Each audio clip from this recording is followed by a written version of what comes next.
नमस्कार व्यूअर्स, बात आपकी सोशल मीडिया प्लेटफार्म पर आपका स्वागत है। आज हम चर्चा करेंगे प्रदेश में हुए ताज़ा राजनीतिक बदलाव की।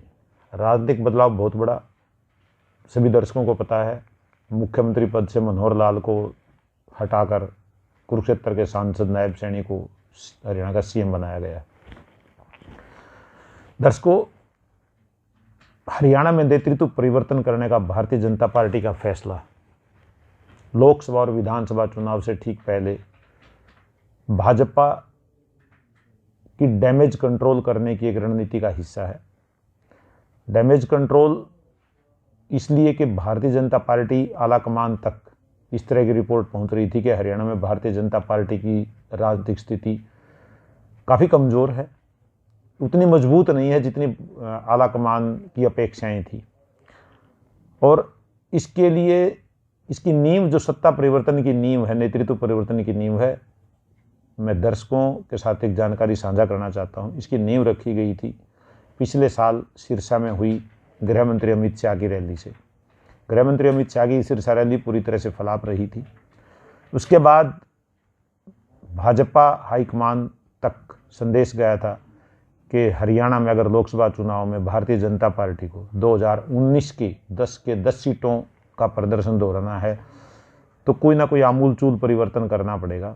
और उस आमूलचूल परिवर्तन में अब मनोहर लाल की जगह नायब सैनी को प्रदेश का सीएम बना दिया गया है। प्रदेश की जनता भारतीय जनता पार्टी के इस फैसले को किस रूप में लेती है, ये जनता लोकसभा चुनाव में और इससे भी लोकसभा चुनाव में कम और विधानसभा चुनाव में ज़्यादा बताएगी। हरियाणा में अब तक 1986 में कांग्रेस पार्टी ने इसी तरह का एक प्रयोग किया था।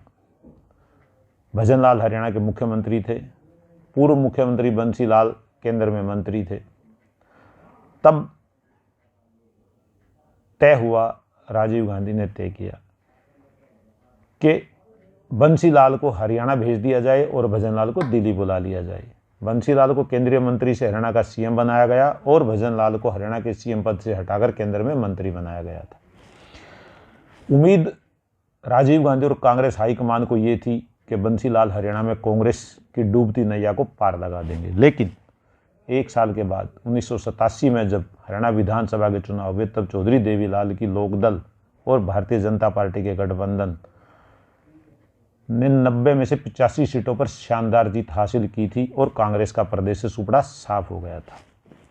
दर्शकों, हरियाणा में अब तक का एकमात्र प्रयोग, चुनाव से पहले नेतृत्व बदलने का प्रयोग पूरी तरह से विफल रहा है। अब भारतीय जनता पार्टी के नेतृत्व ने जो प्रयोग किया है, देखना है उसका हश्र 1987 के विधानसभा चुनाव जैसा होता है या नायब सैनी और भारतीय जनता पार्टी हरियाणा के उस इतिहास को बदलने में कामयाब होते हैं जिसमें ठीक चुनाव से पहले नेतृत्व परिवर्तन का दांव हमेशा उल्टा पड़ता रहा है।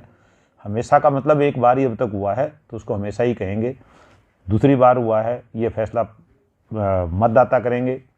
इसी में एक बात आती है कि मुख्यमंत्री बदलकर जो पंजाबी समुदाय से थे मनोहर लाल जी, उनकी जगह सैनी समुदाय के नायब सिंह सैनी को प्रदेश का सीएम बनाया गया है।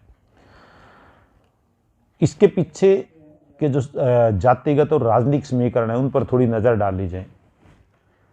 पंजाबी समुदाय एकजुट होकर मुख्यमंत्री मनोहर लाल और भाजपा के साथ पिछले 10 साल से खड़ा था। अब जिस तरह चुनाव से ठीक पहले मनोहर लाल को हरियाणा से रुखसत किया गया है, उससे पंजाबी समुदाय में जो नाराजगी होगी, उसकी damage control Bharatiya Janata party नेतृत्व के लिए काफ़ी बड़ी चुनौती रहेगी। उनको पंजाबी वोटर को इसी तरह से भाजपा के साथ लगाए रखने के लिए बहुत मशक्कत करनी पड़ेगी, इसमें कोई संदेह नहीं है। दूसरा, अहिरवाल जो भारतीय जनता पार्टी की हरियाणा में सबसे मजबूत एक मजबूत बेल्ट है, वहाँ कहीं ना कहीं अहिर मतदाता जो इस उम्मीद में थे कि अगर हरियाणा में नेतृत्व परिवर्तन होता है, मनोहर लाल की जगह दूसरा मुख्यमंत्री बनता है, तो निश्चित वो उम्मीद थी उनको कि किसी अहिर समुदाय को मुख्यमंत्री की कुर्सी मिलेगी, जिसमें 2 नाम कई चर्चा में आते रहते थे, एक भूपेंद्र यादव का जो केंद्र में मंत्री रहे और एक राव इंद्रजीत का जो केंद्र में मंत्री हैं।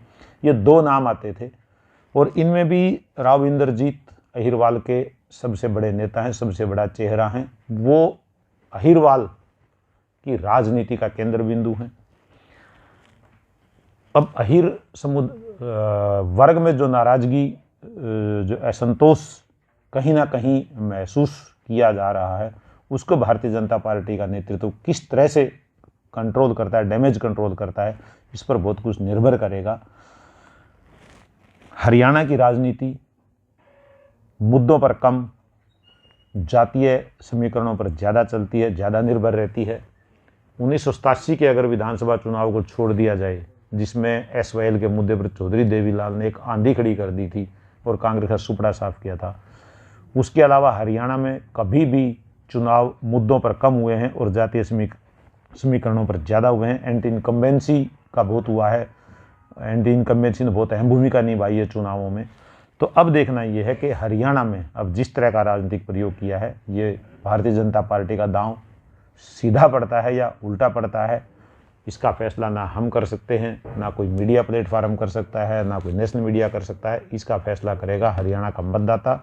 पहले इसकी एक छोटी सी झलक और बाद के लोकसभा चुनाव में दिखाई देगी और इसकी बहुत बड़ी, उसको एक मात्र ट्रेलर कहा जाएगा, जो पूरी फिल्म है वो विधानसभा चुनाव में होगी। और पूर्व मुख्यमंत्री भूपेंद्र हुड्डा ने आज सदन में एक अपनी तरफ से एक बात कही है कि आप सीएम बदलते रहना, हम एक दिन सरकार ही बदल देंगे। अब देखना है कि भूपेंद्र हुड्डा की वो बात मतदाता उस पर मोहर लगाते हैं या नहीं लगाते हैं।